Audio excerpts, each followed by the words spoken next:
Pornography is one of the greatest, but at the same time most overlooked, problems of the modern world. If you're skeptical of this, keep listening, because today we're going to be exploring exactly how pornography destroys your mind. Firstly, let's look at some basic statistics.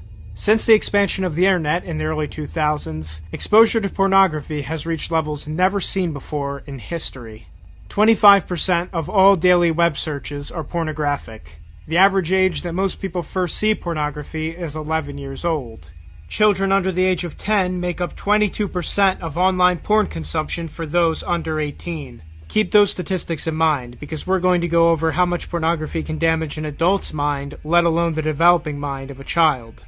Like many of those watching, I was exposed to pornography at a young age. When I, as a teenager, researched the effects of pornography use, I was told by many websites that it was simply harmless and would have no negative effects. But the truth is, there are well-documented and scientifically verified negatives to these habits, and porn organizations go to tremendous lengths to either hide or downplay these things to the general public.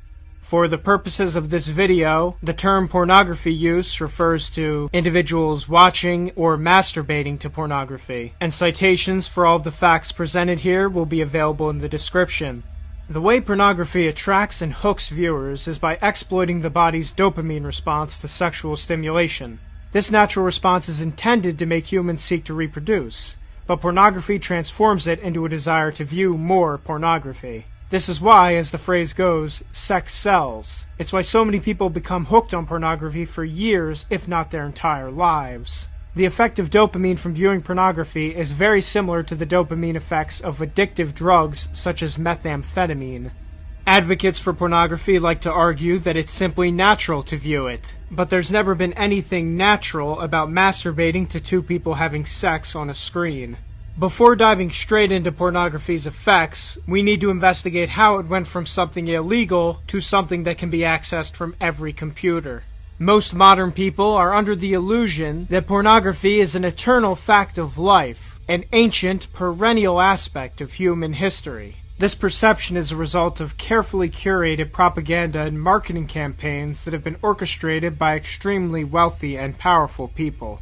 Pornographers and their cohorts have scoured and harvested the past for anything and everything that depicts or comments on human sexuality, bastardizing it all with no regard for its original intent or purpose. Pornhub even used the Venus of Willendorf, a 25,000-year-old fertility goddess idol, as evidence of vintage, so-called pornography.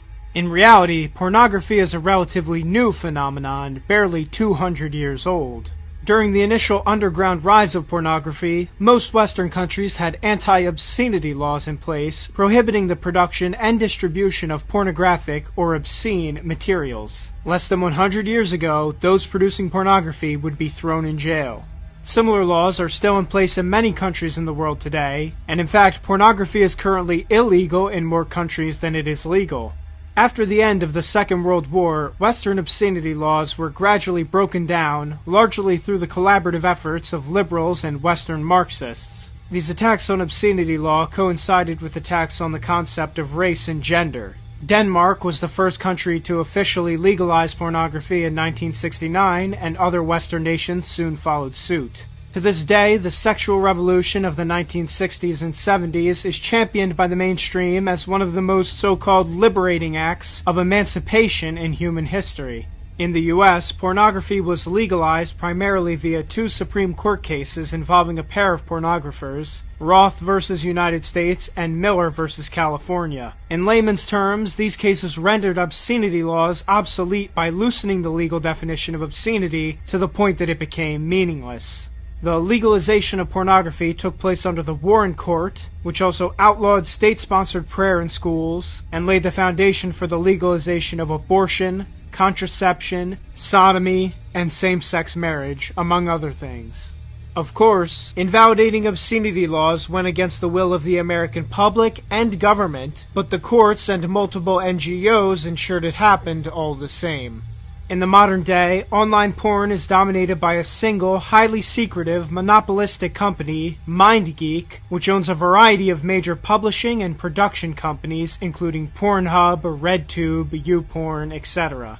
An even more socially damaging aspect of modern pornography are websites like OnlyFans that are targeted towards young women and encourage them to become self-employed amateur porn stars. With the breakdown of society accelerating particularly in the last 10 years, these so-called sex workers have their paychecks filled by lonely, sexually starved men, both young and old. Some might call these men simps. The simp and the porn star have perhaps the most unhealthy mutual relationship in the entire online world, where each views the other as simply a means to a nefarious end.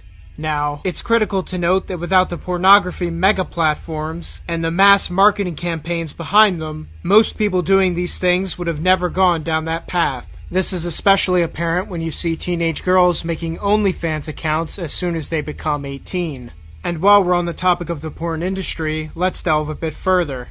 Pornography websites are rife with abusive and inhumane videos, human trafficking, pedophilia, rape, sex slavery, and bestiality. In late 2019, a man was even arrested for posting pornographic videos on Pornhub of him raping a missing teenage girl. Pornhub had monetized the videos until public outcry forced them to stop it. But even afterwards, similar cases continue to happen. It's gotten to the point that the site has earned the nickname Trafficking Hub, due to how many human traffickers post and get monetized there.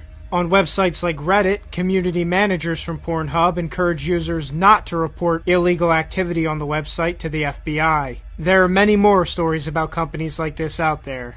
They are evil.